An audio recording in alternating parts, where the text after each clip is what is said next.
నమస్తే and welcome to hit TV. ఎక్కడైనా సరే స్కూళ్లు కాలేజీలకు వెళ్లే పిల్లలకు తల్లిదండ్రులు పాకెట్ మనీ ఇస్తూ ఉంటారు. ఇది కూడా పట్టణాల్లో ఎక్కువగా చూస్తూ ఉంటాం. అయితే ఓ దేశంలో మాత్రం భార్యలు భర్తలకు పాకెట్ మనీ ఇస్తారట. ఎందుకదెక్కడా?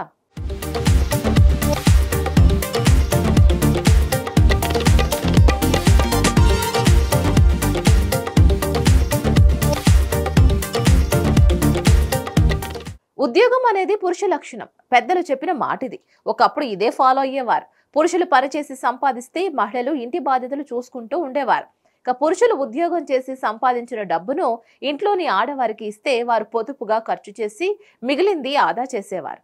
కానీ ఈ రోజుల్లో పెరిగిన ఖర్చులు, ఇంటి అద్దెలు, పిల్లల ఫీజులు తదితర కారణాలతో ఇంట్లో ఒకరు జాబ్ చేస్తే ఇల్లు గడిచే పరిస్థితి లేదు. ఇక దీంతో భార్యాభర్తలు ఇద్దరు ఉద్యోగం చేస్తున్నారు. ఒకరికొకరు చేదోడుగా ఉంటున్నారు. పిల్లలకు ఇబ్బందులు రాకుండా ఆర్థికంగా స్థిరంగా ఉండేందుకు ఇద్దరు కష్టపడుతున్నారు. పిల్లలు అడిగింది కాదనకుండా ఇస్తున్నారు. ఇక ఈ రోజుల్లో పిల్లలకి పాకెట్ మనీ తల్లిదండ్రులు ఇద్దరూ ఇస్తున్నారు. కాబట్టి పిల్లల కన్నా ఎక్కువ ఏం కాదు అన్నది వారి ఆలోచన. తమ పిల్లలు ఇతరుల ముందు చిన్నబుచ్చుకోవద్దునని ఇలా చేస్తున్నారు. చదువులకు అవసరమైన పుస్తకాలు, పెన్లు, పెన్సిళ్లు, ఇతర స్టేషనరీ సామాగ్రి కొనుగోలు చేసుకోవడానికి ఈ పాకెట్ మనీ ఉపయోగపడుతుంది. ఇంతవరకు బానే ఉంది. అయితే ఇందుకు భిన్నంగా ఓ దేశంలో భార్యలు భర్తలకు పాకెట్ మనీ ఇస్తున్నారు. ఎప్పటి నుంచో ఈ సంప్రదాయాన్ని పాటిస్తున్నారని మీకు తెలుసా?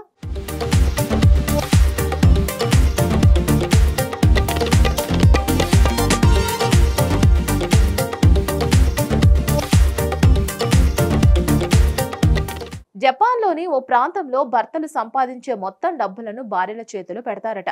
భార్యలు ఆ డబ్బును ఇంటి ఖర్చులు, పిల్లల చదువులు, సేవింగ్స్ వంటి విషయాలకు ఉపయోగిస్తూ వాటిలో నుంచి నెల నెల తమ భర్తలకు పాకెట్ మనీ కింద ఇస్తున్నారు. ఇక భర్త ఖర్చులకు భార్య ఎంత ఇస్తే అంతే సరిపెట్టుకోవాలి. ఇక కావాలని అడగరు.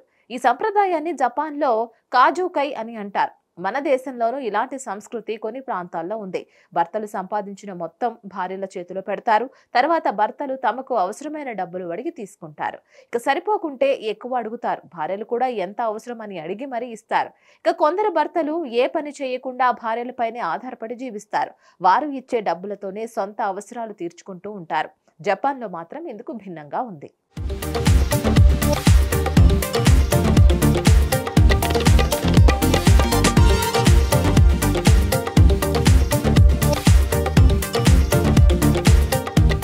ఈ మధ్య కాలంలో విడుదలైన ఓ నివేదిక ప్రకారం జపాన్లో 74% మహిళలు ఇంటి పనులు చూసుకుంటున్నారు. భర్తలు ఇచ్చే డబ్బులను ఇంటి అవసరాలకు సర్దుబాటు చేస్తారు. ఆదా కూడా చేస్తున్నారు. ఇక్కడ భర్తలు భార్యలకు డబ్బులు ఇవ్వడానికి 3 కారణాలు ఉన్నట్లు నివేదికలో పేర్కొన్నారు. అందుకు మొదటిది, పురుషులు ఉద్యోగ బాధ్యతలు తీసుకుంటే స్త్రీలు ఇంటి ఆర్థిక నిర్వహణ బాధ్యతలు తీసుకోవాలనేది వారి సంప్రదాయం. రెండవది, సంపాదించిన డబ్బంతా భార్యకు ఇవ్వడం వల్ల వైవాహిక బంధంలో భార్యాభర్తల మధ్య నమ్మకం, పారదర్శకత పెరుగుతుంది.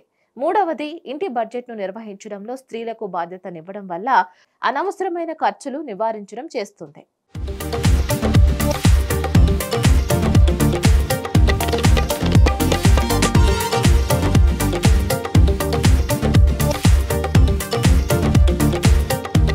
ఇక మన తెలుగు రాష్ట్రాల్లో మహిళలను హోమ్ మినిస్టర్ గా చెప్తూ ఉంటారు.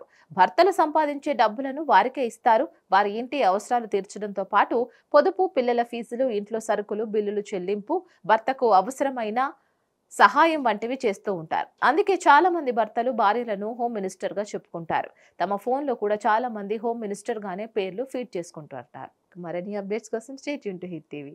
హిట్ టీవీ యాప్ ని డౌన్లోడ్ చేసుకోండి. ఇందులో short news, live news, entertainment movies అన్ని అవైలబుల్ గా ఉన్నాయి. Please download hit TV app. Hit TV app ని ఫ్రీగా డౌన్లోడ్ చేసుకోండి.